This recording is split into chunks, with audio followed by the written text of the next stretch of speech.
Even ہندوؤں کی کتابوں سے ڈاکٹر ذاکر نائک نے جو کلکی پرانا ہے اس سے ریفرنس دیا تھا کہ وہاں پہ بھی موجود ہے کہ بہار کے مہینے کے دوسرے عشرے کی دوسری تاریخ کو آخری کلکی جو ہے وہ پیدا ہوئے. As far as books are concerned اہل سنت اور اہل تشیع کی جو کتابیں ہیں نا وہ 12 ربیع الاول ہی بتاتی ہیں، لہٰذا اس تاریخ کے حوالے سے کوئی جھگڑا کرنے کی ضرورت نہیں ہے. کسی بھی صورت ربیع الاول میں جو 12 کی ڈیٹ آ رہی ہے وہ منڈے والے دن نہیں بنتی، جبکہ بخاری مسلم میں ثابت ہے کہ حضور کی ڈیتھ ہوئی ہے منڈے والے دن. تو منڈے کے دن 12 ربیع الاول آتی نہیں ہے، چاہے تینوں مہینوں کو کسی بھی اعتبار سے رکھ، پیدائش منڈے، ہجرت منڈے، وفات منڈے اور نزول قرآن منڈے. اور آپ جشن قرآن اور جشن میلاد سال کے بعد نہیں سر، ہر ویک منایا کرتے تھے منڈے کا روزہ رکھ. تو ہم معصومانہ سوال جب ان سے کرتے ہیں کہ بتائیں کہ جب مولا علی کوفہ شفٹ ہو گئے، دارالخلافہ انہوں نے کوفہ شفٹ کر دیا، اور مولا علی وہ ہیں کہ جو 3 خلفاء کے ساتھ نائب کی حیثیت سے رہے اور چوتھے نمبر پہ خود خلیفہ بنے، کوئی حدیث کو چھپی رہ گئی تھی تو ان تک تو پہنچ گئی. تو جو 5 سال کوفے میں مولا علی رہے، تو وہ جو 5 سال 12 ربیع الاول کا دن آتا تھا اس میں جو مولا علی جلسہ کرواتے تھے کوفے کی بڑی جامع مسجد کے اندر، اس میں مہمان خصوصی کون ہوتا تھا؟ یہ آگے سے کہیں گے ایک کرتا ہے سوال جی اس طرح ہی ہوئے گا جو تسی کر کے ساڈے عشق نو چیلنج کرو گے، پھر اسی تے انج پوچھاں گے کہ مولا علی جو ہے وہ نعت کس سے پڑھواتے تھے کوفے کی جامع مسجد میں، تو آپ کو چہرہ لٹکا کے کہ جی اس زمانے سے کچھ نہیں سے ہوتا. تو جو کام اس زمانے میں نہیں ہوتا تھا وہ آپ شروع کر کے اور اس کی بنیاد پہ باقی تمام مقادم فکر کو گستاخ ڈکلیئر کریں، اور جب جوڈیشری میں بات پیش ہو یعنی ہماری عدالت تو کہیں کہ نہیں جی ہم تو اس سے مستحب سمجھتے ہیں، اگر کوئی نہیں کرتا ہم اسے کوئی گستاخ نہیں کہتے. تو سر پھر آپ یہ شعر جگہ جگہ لکھ کے کیوں لگاتے ہیں؟ نثار تیری چہل پہل پر ہزاروں عیدیں اے ربیع الاول، سوائے ابلیس کے جہاں میں سبھی تو خوشیاں منا رہے ہیں. یہ مفتی احمد یار خان نعیمی صاحب جن کا مزار گجرات میں ہے، جنہوں نے جال حق کتاب لکھی ہے، ان کا یہ شعر ہے. آپ نے پوری امت کو ابلیس بنا دیا، صحابہ تابعین تبع تابعین کے مبارک دور میں جتنے مسلمان ہیں ان کو ابلیس کہہ دیا، کیونکہ وہ آپ کے طریقے پہ تو میلاد نہیں مناتے تھے. تو وہ تو وہی طریقہ تھا جو صحیح مسلم میں ہے 2750 فیہ ولدت وفیہ انزل علیہ، میں پیر کا روزہ اس لیے رکھتا ہوں کہ اس دن میں پیدا ہوا اور اس دن مجھ پر پہلی وہی نازل ہوئی. تو اسی لیے ہم عرض کرتے ہیں کہ مرنے سے پہلے اے مسلمان کر لے اس پہ غور، کتابوں کا خدا اور ہے، بابوں کا خدا اور، کتابوں کا نبی اور ہے، بابوں کا نبی اور، کتابوں کا دین اور ہے، بابوں کا دین اور. بابے بھی اسی دین، اسی رب کو، اسی پیغمبر کو مانتے ہیں، لیکن ان کوالٹیز کے ساتھ نہیں جو کتابوں میں رپورٹ ہوئی ہیں، وہ ان کوالٹیز کے ساتھ مانتے ہیں جو ان کے بابوں نے رپورٹ. تو میں نے ابن تیمیہ کی انجینئرنگ بہت پہلے کی تھی اس حوالے سے، میں آج اس کو ٹاپک کو سکپ کرتا ہوں، ہمیں کسی کے کوئی دھوسہ لگائے. اور بھائی جب ہم قرآن و سنت کی روشنی میں حضرت معاویہ رضی اللہ تعالیٰ عنہ، حضرت عمر بن عاص رضی اللہ تعالیٰ عنہ، حضرت مغیرہ ابن شعبہ رضی اللہ تعالیٰ عنہ سے اختلاف کر سکتے ہیں تو بابت شیعی کوئی نہیں، چاہے وہ بابا ابن تیمیہ ہوں، چاہے بابا اعلیٰ حضرت ہوں، چاہے بابا اشرف علی تھانوی ہوں. تو اس کی پھر میں ان کو پھکی دیتا ہوں کہ دیکھیں کہ 10 محرم کا دن ہے، ایک گھر میں مجلس ہو رہی ہے، لوگ چیخو پکار کر رہے ہیں، ماتم کر رہے ہیں، اہل بیت کے مصائب کو یاد کر کے رو رہے ہیں، اور دوسرے گھر کے اندر ٹی وی چلا ہوا ہے، بلکہ اس سے بھی بڑھ کر اعلیٰ حضرت کی کتاب رد الرافضہ رکھی ہوئی ہے جس میں شیعہ کو کافر ڈکلیئر کیا گیا ہے. ایک طرف اہل بیت کے غم میں لوگ رو رہے ہیں، یہ شیعہ کا گھر ہے، یہ بریلویوں کا گھر ہے. اب بتاؤ کہ عاشق اہل بیت کون ہے؟ تو کہیں گے نہیں، عشق اہل بیت کا یہ تقاضا نہیں ہے کہ اس طرح کی بدعت کی جائے. تو سر عشق رسول کا بھی یہ تقاضا نہیں کہ اس طرح کی بدعت کی جائے. پھکی کے بغیر، اینٹی وینم الزامی جواب کے بغیر بات سمجھ نہیں آتی. السلام علیکم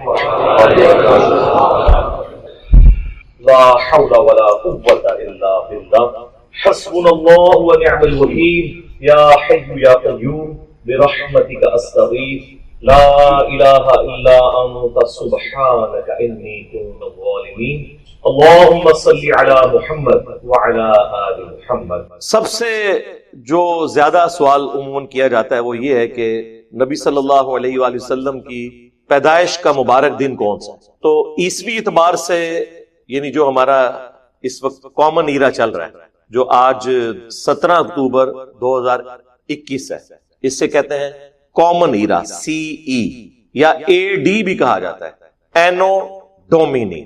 ویسے عموماً لوگوں میں مشہور ہے کہ after death of Jesus Christ, اس کا مطلب ہے نہیں، وہ BC کا مطلب تو یہی ہے بیفور کرائسٹ، یعنی حضرت عیسیٰ کی پیدائش سے پہلے.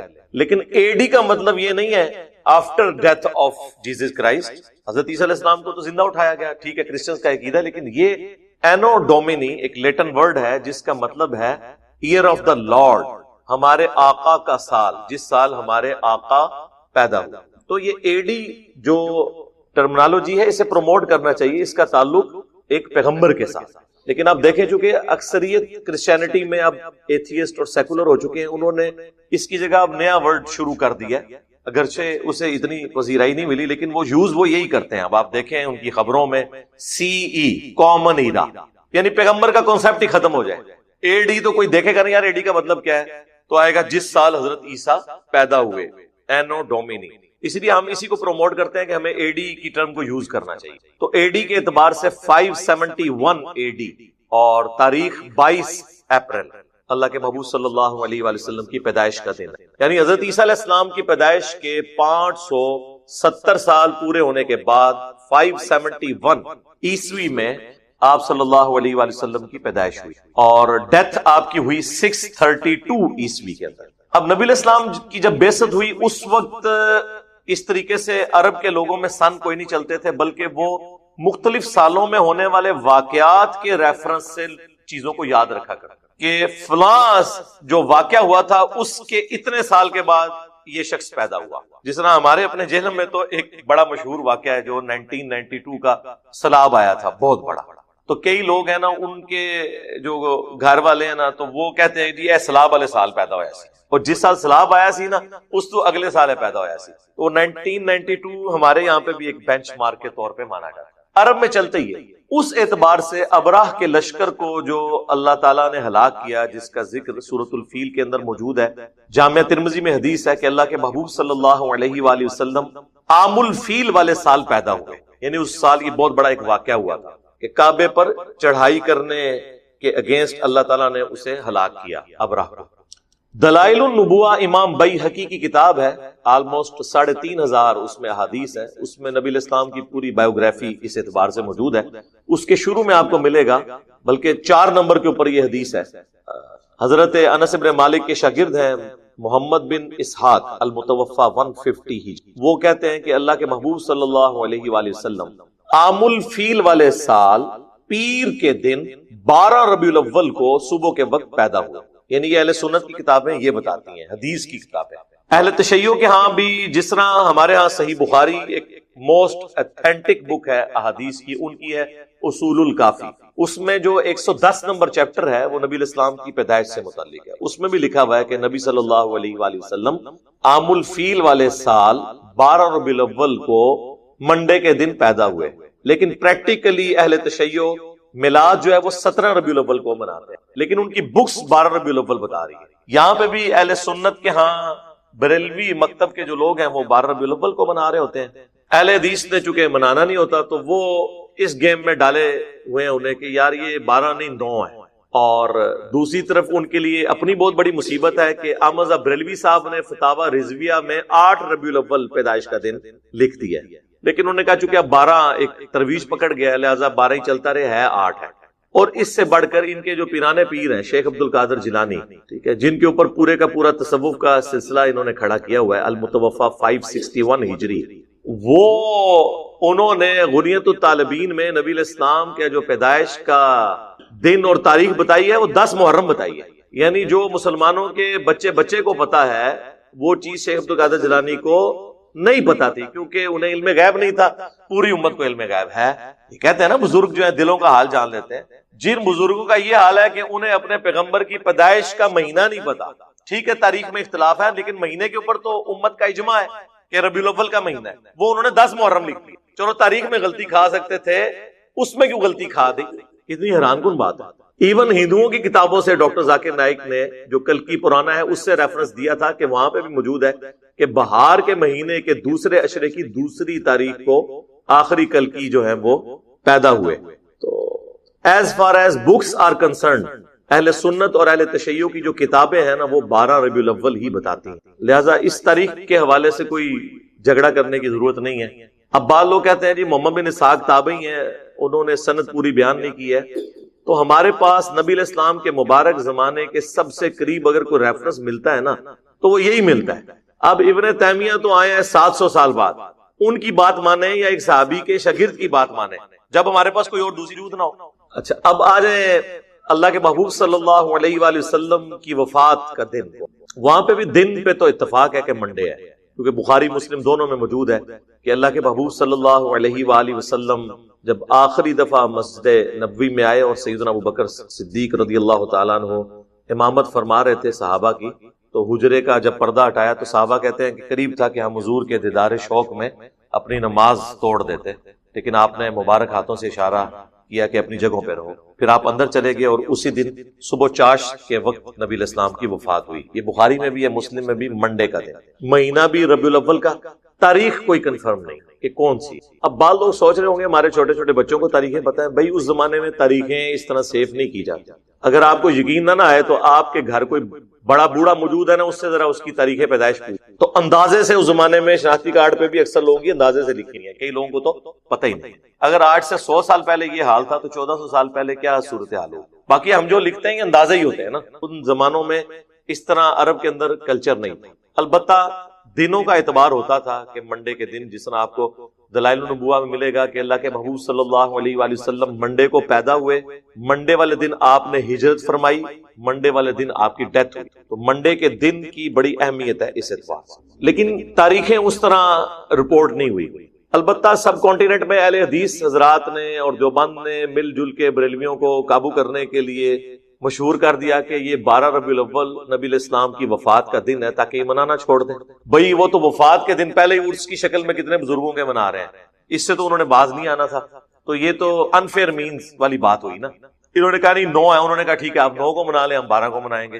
تو اس طرح تو مسئلہ حل نہیں ہوگا. تو اس حوالے سے جب میں خود بریلوی تھا نا، 2001 کی بات ہے، اس زمانے میں نے ایک ریسرچ پیپر لکھا تھا، وہ آج بھی میری ویب سائٹ کے اوپر رکھا ہوا ہے ahlsunnatpak.com، کہ 12 ربیع الاول اللہ کے محبوب صلی اللہ علیہ وآلہ وسلم کا یوم وفات نہیں ہے.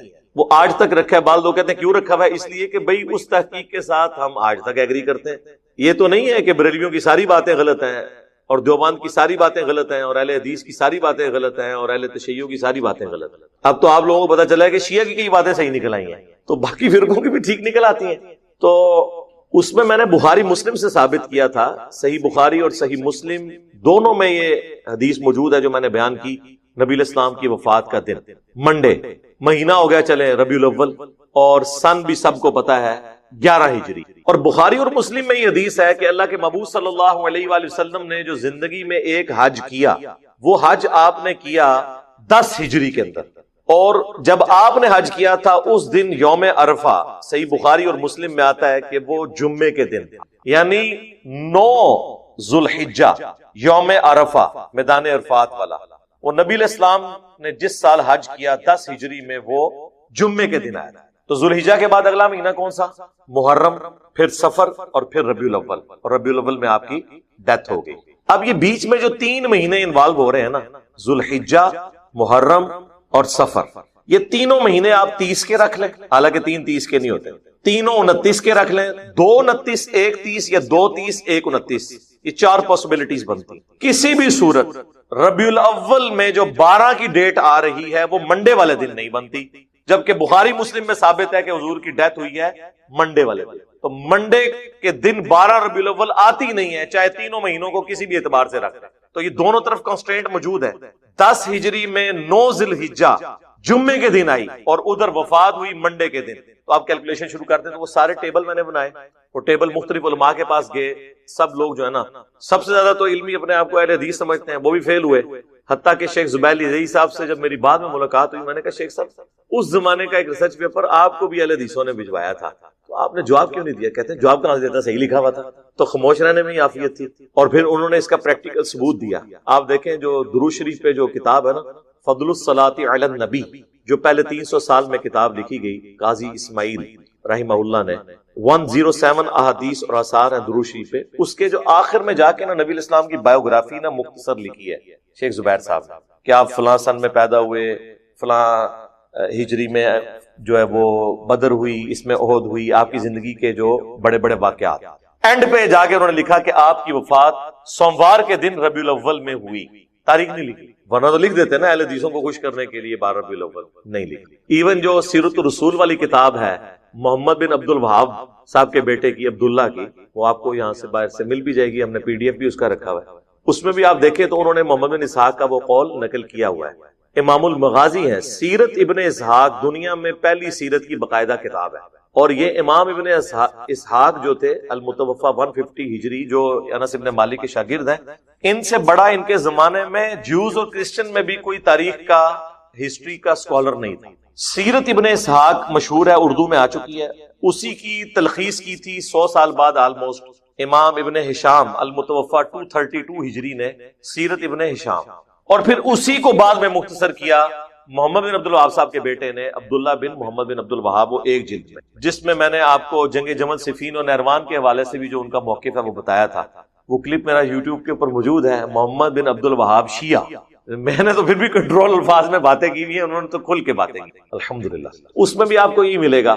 تو نبی الاسلام کی وفات کا دن منڈے، مہینہ ربیع الاول، تاریخ کوئی کنفرم نہیں ہے کہ کون سی تاریخ۔ یہ زیادہ بڑی جو چیزیں پوچھی جاتی ہیں۔ اس کے بعد وہ کہتے ہیں، دیکھیں جی قرآن پاک میں اللہ تعالیٰ نے فرمایا قل بفضل اللہ وبرحمتہ فبذلک فلیفرحوا، اے نبی تم فرماؤ کہ اللہ کے فضل اور رحمت ملنے کے اوپر خوشیاں منایا کرو، یہ اس سے بہتر ہے جو تم دنیا کا مال جمع کرتے۔ تو وہ کہتے ہیں اس کے تحت نبی الاسلام کی پیدائش کے اوپر ہمیں خوشی منانی چاہیے، کیونکہ اللہ تعالیٰ نے سورہ آل عمران میں فرمایا ہے لقد من اللہ علی المؤمنین اذ بعث فیہم رسولا، بے شک اللہ کا احسان ہے مومنین پر کہ انہی میں سے ایک رسول کو مبعوث کیا جو اللہ کی آیات ان پر تلاوت کرتے ہیں، ان کا تزکیہ کرتے ہیں اور انہیں کتاب و حکمت کی تعلیم دیتے ہیں، اور اس سے پہلے یہ کھلی گمراہی میں۔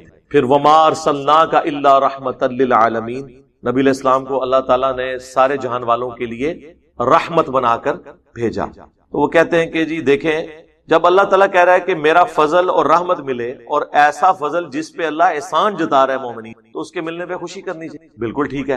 لیکن اگر یہ آپ آیت کا کانٹیکسٹ پڑھیں تو یہ اسپیسیفکلی قرآن کے بارے میں ہے، اسے آپ ایکسٹراپولیٹ کر سکتے ہیں نبی الاسلام کی ذات کے بارے میں بھی، لیکن اس کا سٹارٹ یوں ہوتا ہے قد جاءتکم موعظۃ من ربکم، بے شک تمہارے پاس تمہارے رب کی طرف سے ایک واضح و نصیحت والی چیز آ گئی، اور ہدایت اور رحمت مومنین کے لیے، یعنی قرآن۔ اور پھر آتا ہے قل بفضل اللہ وبرحمتہ، یعنی قرآن کے ملنے پر خوشیاں مناؤ۔ تو جشن قرآن تو کوئی نہیں ہوتا آج تک، آپ نے سنا ہے جشن قرآن سال کے بعد منایا جاتا ہو؟ ہاں، جشن قرآن کی بجائے یہ کہا جاتا ہے قرآن حدیث ڈائریکٹ نہیں پڑھنا، گمراہ ہو جاؤ گے، یہ جشن ہو رہا ہوتا ہے۔ تو جشن قرآن بھی منائے، جشن میلاد بھی منائے، لیکن اس طریقے پر جو اللہ کے محبوب صلی اللہ علیہ وآلہ وسلم نے تعلیم فرمایا، جو صحیح مسلم میں حدیث ہے 2750، جو مشکات میں بھی موجود ہے نفلی روزوں والے چیپٹر کے اندر۔ اللہ کے محبوب صلی اللہ علیہ وآلہ وسلم ہر منڈے کا روزہ رکھا کرتے تھے، پیر کے دن۔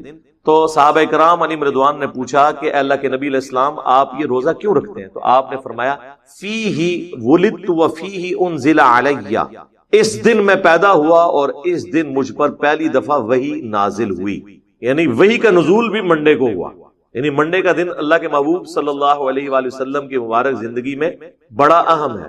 پیدائش منڈے، ہجرت منڈے، وفات منڈے، اور نزول قرآن منڈے، اور آپ جشن قرآن اور جشن میلاد سال کے بعد نہیں سر، ہر ویک منایا کرتے تھے منڈے کا روزہ رکھ۔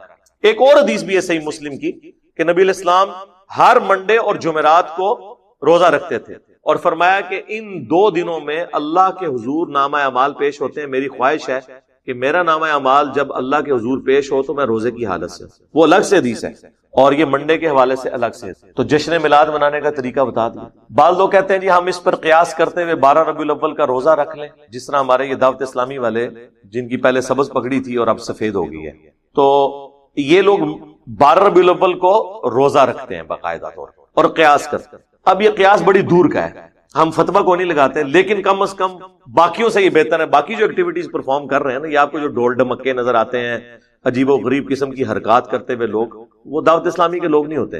ایٹ لیسٹ ان کے اندر اتنا ہے کہ انہوں نے ایک خاص لمٹ کو کراس نہیں کرنا۔ تو وہ ایون آپ دیکھیں اتنی گرمیوں میں بھی ربیع الاول آیا ہوتا ہے، کئی بیچارے بے ہوش بھی ہو جاتے ہیں، روزہ رکھا ہوتا ہے انہوں نے، جلوس میں بھی وہ جا رہے ہوتے ہیں۔ باقی یہ ماڈل بنانا، ماڈلز کے آگے کھڑے ہو کے دعائیں کرنا، پھر ان ماڈلز کو دیکھنے کے لیے مرد و عورت کا اختلاط ہونا، اس کو تو خود بریلوی مکتب کے لوگ بڑے علماء ناپسند کرتے ہیں۔ الیاس قادری صاحب تو بہت زیادہ مخالفت ہے، لیکن چونکہ اب یہ کلچر ہے، بن چکا ہے، اب اس کے اوپر آپ کوئی قدغن لگانا بڑا مشکل کام ہے۔ تو وہ 12 ربیع الاول کا روزہ رکھتے ہیں، ان کو بھی میں کہتا ہوں بجائے 12 ربیع الاول کا روزہ رکھنے کے آپ منڈے کا روزہ رکھیں۔ آج 10 ربیع الاول ہے، کل 11 ربیع الاول منڈے کے دن آ رہی ہے، تو آپ منڈے کا روزہ رکھیں۔ چلیں اگر ہر مہینے نہیں رکھ سکتے، ہر ویک نہیں رکھ سکتے، سال میں ایک دفعہ رکھ لیں، تو اس سنت پہ عمل کر لیں۔ اکثر لوگ کہتے ہیں جی اب ہم کیا کریں، پھر کس طریقے سے میلاد منائیں؟ تو ایسے میلاد منائیں تو یہ سنت طریقہ ہو گیا. اب رہ گیا مروجہ جو طریقہ ہے، جلوس، جھنڈیاں، لائٹنگ، اور وہ عربیوں والے لباس پہنے ہوتے ہیں، لکڑی کی تلواریں اٹھائی ہوتی ہیں. آپ پنڈی میں تو چلے جائیں تو وہاں تو آپ کو ایسا ایسا رنگ نظر آئے گا. اب یہ ساری کی ساری چیزیں ان کو بھی پتا ہے کہ اللہ کے محبوب صلی اللہ علیہ وآلہ وسلم اور خلفائے راشدین کے زمانے میں نہیں تھی، لیکن وہ پھر اس کے اوپر لیم ایکسکیوز یہ دیتے ہیں کہ دیکھیں نبی الاسلام کے مبارک زمانے میں قالین بھی نہیں بچھائے جاتے تھے مساجد میں، ایئر کنڈیشن نہیں ہوتے تھے، لائٹنگ نہیں ہوتی تھی، مسجد کے محراب، مسجد کے مینار نہیں ہوتے تھے. تو یہ چیزیں بھی تو آپ نے ایکسیپٹ کی ہوئی ہیں. ان میں سے کوئی بھی چیز ہم نے دین کے طور پہ ایکسیپٹ نہیں کی ہے، دین کو سپورٹ کرنے کے اعتبار سے کی ہے. اصل دین اپنی جگہ ہے. یہ نہیں ہوا کہ لائٹنگ سے اور قالین بچھانے سے اور ایک ایئر کنڈیشن لگانے سے نماز کا طریقہ بدل گیا ہو کہ قیام کی جگہ رکوع کرنا شروع کر دیں اور رکوع کی جگہ سجدہ اور سر جو ہے وہ ہاتھ میں باندھنا شروع کر دیں. وہ اصل دین اپنی جگہ پہ. آپ بھی منڈے کے دن کا روزہ رکھیں، اس روزے کو آپ کھجور سے افطار کرنا چاہتے ہیں کریں، اس کے بعد آپ نے بریانی کھانی ہے، اگرچہ بریانی کا ثبوت نبی الاسلام کے زمانے میں نہیں ہے تو آپ کھائیں، اے سی والے کمرے میں بیٹھ کے کھائیں، ہم آپ کو کچھ نہیں کہیں گے، کیونکہ اصل اپنی جگہ موجود ہوگی. دین کی اصل اپنی جگہ پہ ہونی چاہیے، اس کو سپورٹیو چیزیں ہو سکتی ہیں. جس طرح امام بخاری، امام مسلم نے دین کی اصل کو اپنی جگہ رکھا ہے. یہ کتابیں صحابہ نے تو نہیں لکھی، لیکن انہوں نے احادیث کو جمع کیا تو دین اصل میں اپنی جگہ پہ تھا. ہماری یہ ویڈیو بن رہی ہے، یہ دین اصلی جگہ پہ موجود ہے. یہ ایک طریقہ ہے. لوگ ہوائی جہاز پہ حج کرنے کے لیے جاتے ہیں، ایک طریقہ ہے. الیکٹرانک کاؤنٹر کے اوپر تسبیحات کو شمار کرنا، یہ ایک طریقہ ہے. لیکن تسبیحات وہی ہیں جو نبی الاسلام نے تعلیم فرمائی، اور اس کی اصل ہے وہ حدیث صحیح مسلم کہ جس نے اسلام میں اچھی سنت کو جاری کیا، جتنے لوگ اس پر عمل کریں گے اس کا ثواب اسے ملے گا، اور عمل کرنے والوں کے اپنے ثواب میں بھی کمی نہیں ہوگی. اور جس نے اسلام میں بری سنت کو جاری کیا، جتنے لوگ اس پہ چلیں گے اس کا وبال سب کا جمع کر کے اس شخص پہ ہوگا، اور ان کا اپنا وبال بھی کم نہیں ہوگا. یہ بدعت حسنہ اور سنت حسنہ کا فرق آپ سمجھ لیں. یہ سنت حسنہ ہے، بدعت حسنہ نہیں ہے. پھر سے کوئی پوچھے نا کہ بری بدعت کون سی ہے، پھر کہتے ہیں جو بھی ہم بدعت ذکر کریں کہتے ہیں یہ اچھی بدعت ہے. ہم کہتے ہیں بری بدعت، تو اللہ کے فضل سے آج تک کوئی بری بدعت کی مثال دے نہیں سکا. وہ مثالیں وہ چیزوں کی دیں گے جو آلریڈی اسلام میں حرام ہے. وہ کہتے ہیں جی بری بدعت یہ ہے کہ عورتیں بے پردہ ہو کے میلاد کے جلوس میں آ جائیں. تو یہ بدعت تو نہیں میرے بھائی، عورتوں کا بے پردہ ہونا ویسے ہی منع ہے. جو آلریڈی شریعت میں کام منع ہے ان کو کوئی پرفارم کرتا ہے اس کو آپ بدعت تو نہیں کہیں گے، وہ تو حرام کام ہے.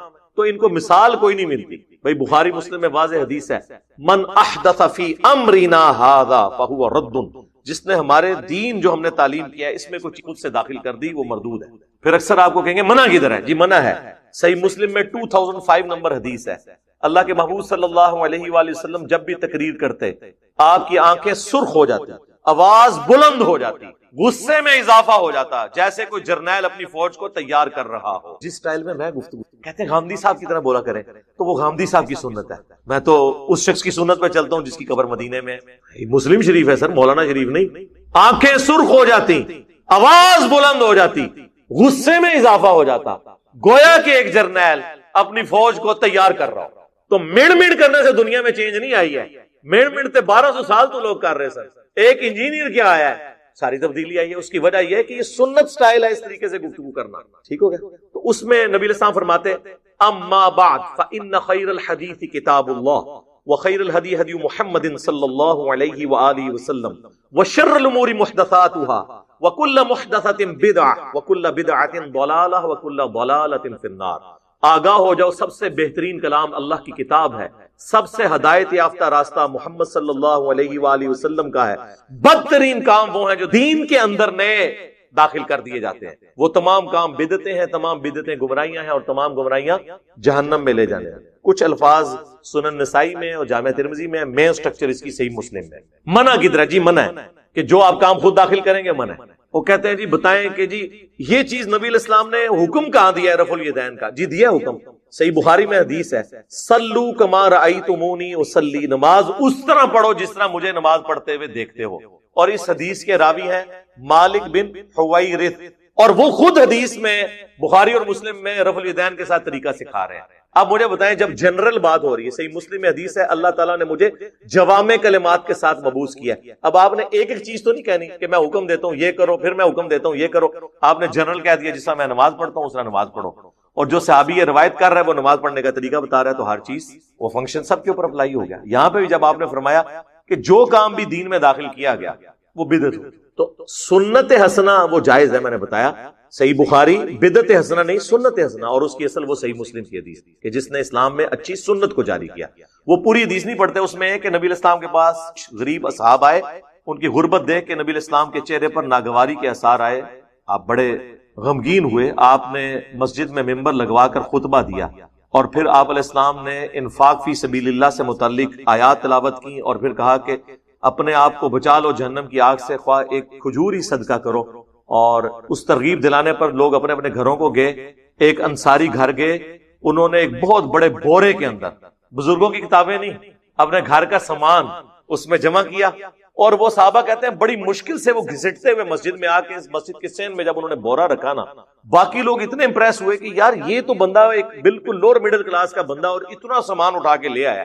تو سب کو ہمت ہوئی، سب اپنے گھروں میں گئے، حتیٰ کہ صحیح مسلم کے الفاظ ہیں نبی علیہ السلام کا مبارک چہرہ جو ہے وہ سونے کی طرح اور سورج کی طرح چمکنا شروع ہو گیا خوشی سے، جو تھوڑی دیر پہلے اتنی ناگواری تھی کہ یار یہ لوگ اتنا انفاق کر رہے ہیں. وہاں پھر آپ نے فرمایا جس نے اسلام میں اچھا طریقہ جاری کیا، یعنی کس نے؟ اس انصاری صحابی نے جو بارش کا پہلا قطرہ بنا. لہذا امام مالک بارش کا پہلا قطرہ بنے کہ انہوں نے الموطا امام مالک ایک باقاعدہ حدیث کی کتاب لکھی. شاہ ولی اللہ دہلوی بارش کا پہلا قطرہ بنے کہ انہوں نے قرآن کو ٹرانسلیٹ کیا فارسی زبان کے اندر. تو اس طریقے سے جو بھی اپنے اپنے زمانے میں یہ کام کرتا ہے اس کے لیے وہ اجر ہے. تو یہ دو چیزوں کو مکس کر دیتے ہیں، بدعت حسنہ اور چیز ہے، سنت حسنہ اور چیز ہے. تو بدعت حسنہ کوئی چیز نہیں ہوتی ہے، بدعت ہی ہوتی ہے. حسنہ اور سیئہ کا فرق سنت کے اعتبار سے، طریقے کے اعتبار سے. تو یہ بھی اکثر لوگ چونکہ پوچھ رہے ہوتے ہیں اس لیے میں نے اس کو ساتھ بریف کر دیا. تو وہ بعض اوقات دو پھر مثال دیتے ہیں، جی آپ اقبال ڈے بناتے ہیں، قائد اعظم ڈے بناتے ہیں، اپنے بچوں کے برتھ ڈے مناتے ہیں، تو نبی کا برتھ ڈے مناتے ہوئے آپ کو تکلیف ہوتی ہے.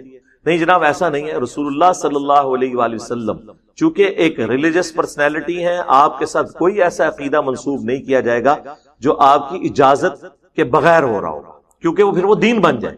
ڈاکٹر اقبال یا محمد علی جناح یا اور پرسنالٹیز، ان کو ہم اپنے پولیٹیکل لیڈرز کے طور پر لے رہے ہوتے ہیں، مذہبی پیشوا کے طور پہ تو نہیں لے رہے ہوتے. نبی علیہ السلام کی پرسنالٹی تو ایک سینسٹیو ایشو ہے نا کہ ہم ان کے ساتھ کوئی چیز ریلیٹ کریں. اور پھر اگر آپ علیہ السلام کے ساتھ کوئی چیز ایسی ریلیٹ کر رہی ہے تو سب سے زیادہ سمجھدار اور عاشقان رسول کون ہیں؟ صحابہ اور اہل بیت، اور ان میں بھی سب سے بڑھ کر خلفائے راشدین، جن کے بارے میں جامعہ ترمذی میں سنن ابی داؤد میں حدیث موجود ہے، میرے بعد تم دین میں نئی نئی بدعتیں دیکھو گے، ان سے بچنا.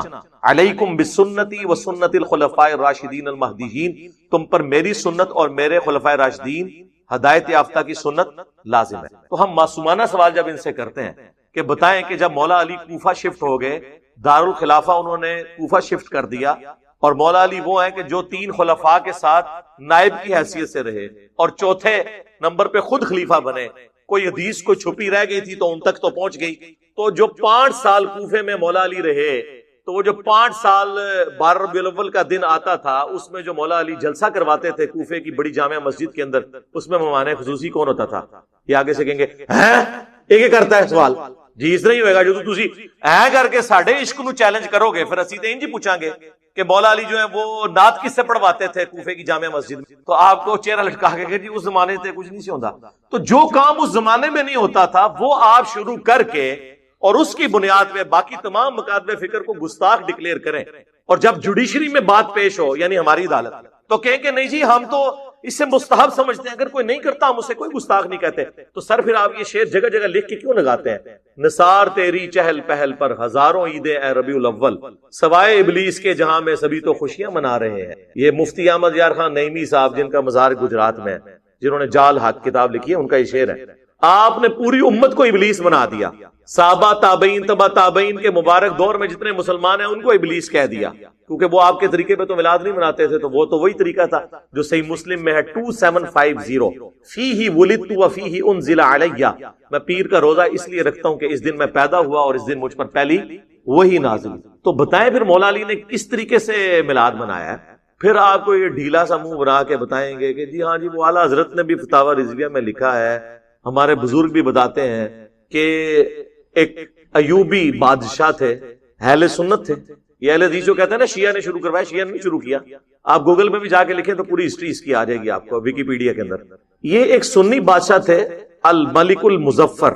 ایوبی سلطنت جو چلی تھی نا، اب تو ارطغرل ڈرامے میں آپ کو پتا چل گیا ہوگا ایوبی اور عثمانی وہ والی فرق وہ بھی اس میں بتا رہے ہیں۔ ایوبی سلطنت کے یہ ایک تھے بادشاہ 630 ہجری میں فوت ہوئے ہیں اور عیسوی اعتبار سے 1033 عیسوی، آج چل رہا ہے یہ 2021، تو آلموسٹ آپ سمجھ لیں 1000 سال پہلے کی بات ہے۔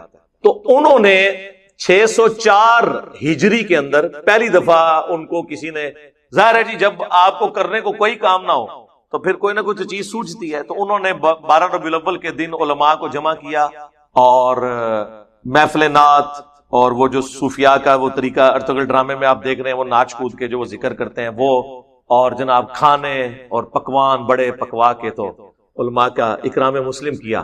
تو ظاہر اب علماء نے کہا کہ لو جی سال بعد یہ بھی روٹی ہماری کھل گئی، تو ان میں سے ایک مولوی نے ایک کتاب لکھ دی میلاد کے ثبوت پہ، یعنی کام وہ اس زمانے میں شروع ہوا اور اس میں ثبوت پہ آ گئی۔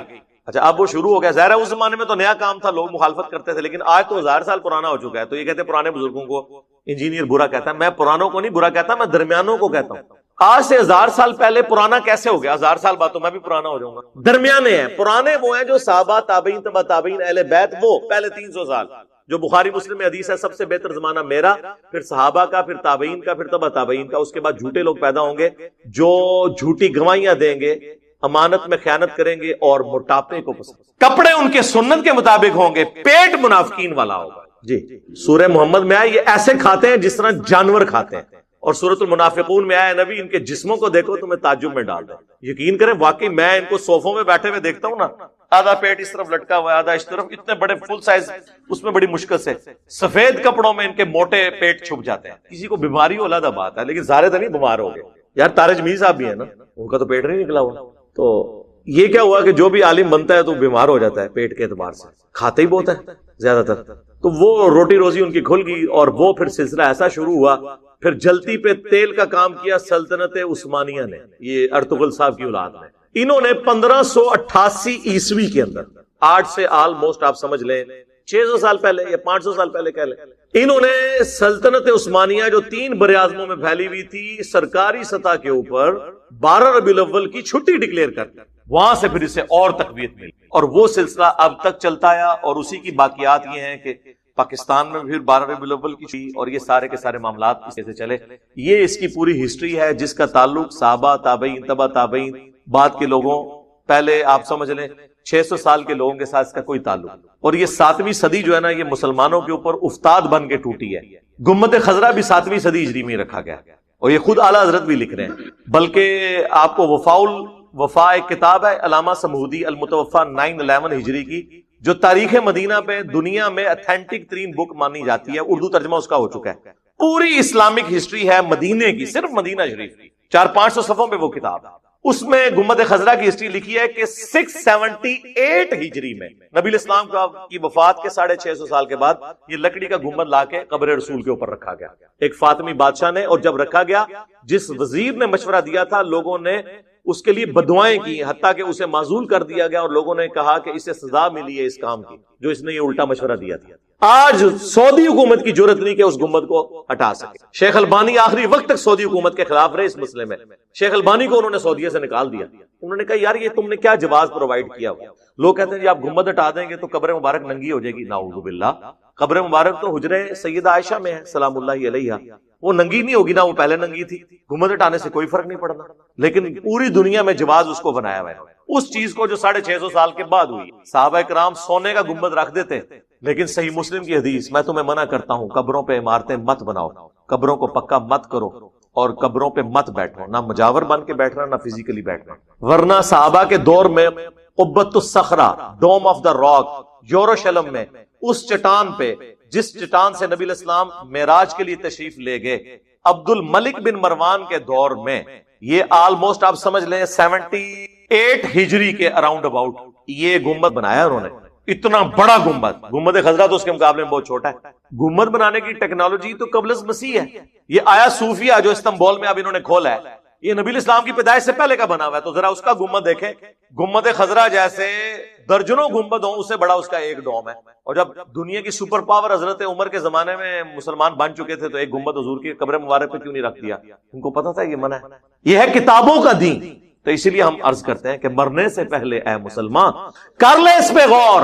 کتابوں کا خدا اور ہے، بابوں کا خدا اور، کتابوں کا نبی اور ہے، بابوں کا نبی اور، کتابوں کا دین اور ہے، بابوں کا دین اور. بابے بھی اسی دین، اسی رب کو، اسی پیغمبر کو مانتے ہیں، لیکن ان کوالٹیز کے ساتھ نہیں جو کتابوں میں رپورٹ ہوئی ہیں. وہ ان کوالٹیز کے ساتھ مانتے ہیں جو ان کے بابوں نے رپورٹ کی. اب ہم تو پیار محبت سے سمجھا ہی سکتے ہیں، غصہ نہیں کسی پہ کھا سکتے. ان چیزوں کو لوگ پھر جذبات کے ساتھ جوڑ لیتے ہیں. تو یہ مروجہ ساری چیزیں جو ہے نا، یہ اس طریقے سے ہیں. جو چیزیں بعد میں شروع ہوئی ہیں اس کے اوپر کسی کے اوپر قدغن لگانا. باقی اس کو میں مانتا ہوں کہ اس پہ اجماع امت ہو چکا ہے. المستدرک للحاکم میں حدیث ہے، میری امت کبھی بھی گمراہی پہ جمع نہیں ہوگی، جماعت پہ اللہ کا ہاتھ ہے. المعجم الکبیر طبرانی میں بھی یہ حدیث موجود ہے کہ پوری امت جب کسی بات پہ متفق ہوگی تو وہ اللہ کی مرضی سے ہوگی، یہ امت گمراہ نہیں ہوگی. ہاں اگر کسی ایک گروہ کی مخالفت آ جاتی ہے پھر وہ اجماع امت نہیں ہوگی. یہاں تک اجماع ہو چکا ہے کہ ربیع الاول کے مہینے میں نبی علیہ السلام سے متعلق پوری دنیا کے اندر سیمینارز، پروگرام کیے جاتے ہیں. ایون وہ آپ دیکھیں یہاں پہ اہل حدیث بھی امام الانبیاء کانفرنس کر رہے ہیں، دیوبندی سیرت النبی کانفرنس کر رہے ہیں، بریلوی میلاد مصطفیٰ کانفرنس کر رہے ہیں، اہل تشیع بھی کر رہے ہیں. پروگرام نبی علیہ السلام کی سیرت کو، آپ کی صورت کو، آپ کے معجزات کو ذکر کرنا، آپ علیہ السلام کی شخصیت کی کوالٹیز کو ذکر کرنا. اس مہینے کے اندر جمعے کے خطبوں میں تمام مکاتب فکر کے لوگ یہ ساری چیزیں کرتے ہیں. یہ بالکل درست ہے، یہاں تک اجماع ہے. باقی یہ جو ایگزیکٹلی 12 ربیع الاول کے دن کو ٹارگٹ کر کے جھنڈیاں، جلوس، لائٹنگ، اس اعتبار سے جو کچھ کیا جا رہا ہے نا، اس کے اوپر کوئی اجماع نہیں ہوا. بس میں اشارے سے ہی بات کر سکتا ہوں تاکہ آپ کو بات سمجھ آئے. اس کے اوپر پھر وہ یہ بھی کہتے ہیں کہ قرآن میں اما بنعمت ربک فحدث، پس اپنے رب کی نعمتوں کا خوب چرچا کرو. وہ کہتے ہیں جی چرچا تو سڑکیں بند کیے بغیر ہوگا ہی نہیں، بدماواں بھی لڑنگی تو انہوں چرچا نہیں ہوئے گا. جب لوگ جو ہیں وہ ہاسپٹل جانے سے رہ جائیں گے. میں تو 10 محرم کا جلوس ہو، 12 ربیع الاول کا جلوس ہو یا دیوبندیوں کا 1 محرم کا جلوس ہو، میں کسی بھی جلوس کے حق میں نہیں ہوں سوائے کنٹرول انوائرمنٹ میں کسی میدان کے اندر، کسی گراؤنڈ کے اندر کوئی چھوٹا موٹا پروگرام کر لیں. کیوں آپ لوگوں کو تکلیف میں ڈال رہے ہیں؟ کیا امیج آپ دے رہے ہیں پوری دنیا میں اسلام کا اس طریقے سے؟ اب آپ دیکھ لیں، ہم نے شکر کیا تھا یار افغانستان کے اندر کوئی صورتحال بہتر ہوئی ہے. آپ دیکھ لیں ان 10 دنوں کے اندر 2 شیعہ مساجد کے اوپر خودکش حملے ہو کر کتنے لوگ شہید کر دیے. میں سوچ، اور مارنے والے بھی مسلمان، مرنے والے بھی مسلمان، مرنے والوں کی حفاظت کرنے والے حکومت میں بیٹھے ہوئے طالبان وہ بھی مسلمان. اس صورتحال کے اندر کسی گورے کا دماغ خراب ہے کہ وہ اسلام میں آ جائے تو کہے گا بھائی سکون نال بیٹھا ہے، بیٹھا رہنے دو. یہاں پہ بھی آپ دیکھ لیں عشق رسول کے نام کے اوپر لوگوں کی گاڑیاں جلائیں گے. آج تک کوئی عاشق رسول مجھے نہیں ملا جو لبیک یا رسول اللہ کا نعرہ لگائے اس کے بعد اپنے موٹر سائیکل کی ٹینکی کھول کے اس میں وہ تیلی ڈال دے. اور کریو نا اے کام نہ کرنا، آگ لانی ہوئی نا ٹینکی نہ کھولنا، سائڈ تو لانا، کیونکہ وہ اگر اس کے اوپر آپ رکھیں گے تو بم بن کے پھٹے گا، تجھے بھی نہیں بچو گے، خود بھی جنت ہی پہنچ جاؤ گے. اپنی گاڑی اور اپنے موٹر بائک کو تو جلا کے آج تک کسی نے عشق رسول کا اظہار نہیں کیا. لوگوں کی گاڑیاں، ATM مشینیں توڑ کے اس